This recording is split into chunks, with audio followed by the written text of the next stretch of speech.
സ്നേഹിക്കാനാരുമില്ലാതെ ഞാൻ ഏകനായി സ്നേഹത്തിനായി കൊതിച്ചു.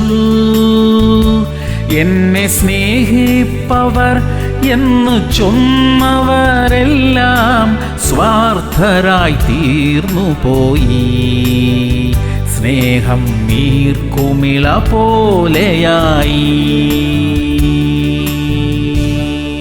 മത്തായി 5:44. ഞാനോ നിങ്ങളോട് പറയുന്നത്, നിങ്ങളുടെ ശത്രുക്കളെ സ്നേഹിപ്പിൻ, നിങ്ങളെ ഉപദ്രവിക്കുന്നവർക്ക് വേണ്ടി പ്രാർത്ഥിപ്പിൻ. പ്രിയമുള്ളവരെ, നമ്മെ ഉപദ്രവിക്കുന്നവർക്ക് വേണ്ടി പ്രാർത്ഥിക്കണം. ശത്രുതയോടെ ഇടപെടുന്നവരുടെ മാനസാന്തരത്തിനും അവരുടെ അനുഗ്രഹത്തിനുമായി പ്രാർത്ഥിക്കണം. തികച്ചും പ്രയാസമുള്ള ഒരു കാര്യമാണ് കർത്താവ് നമ്മോട് ആവശ്യപ്പെടുന്നത്. എന്നാൽ അത് ചെയ്യാൻ കഴിഞ്ഞാൽ നാം ആയിരിക്കുന്നിടത്തെ അന്തരീക്ഷം മാറും. ശത്രുക്കളെയും മിത്രങ്ങളാക്കുന്ന ദൈവ സ്നേഹം ഹൃദയങ്ങളിൽ വ്യാപരിക്കും. അത് നമ്മുടെ ജീവിതത്തിൽ വലിയ അനുഗ്രഹത്തിന് കാരണമാകും. പ്രാർത്ഥിക്കാം. സ്വർഗീയ പിതാവേ, ഞങ്ങളെ എതിർക്കുന്നവരെ സ്നേഹിക്കാൻ കൃപ തരണമേ. ശത്രുതയോടെ ഇടപെടുന്നവരോടും സ്നേഹത്തോടും സഹിഷ്ണുതയോടും കൂടെ ഇടപെടാൻ ഞങ്ങളെ സഹായിക്കണമേ. യേശു ക്രിസ്തുവിന്റെ നാമത്തിൽ തന്നെ.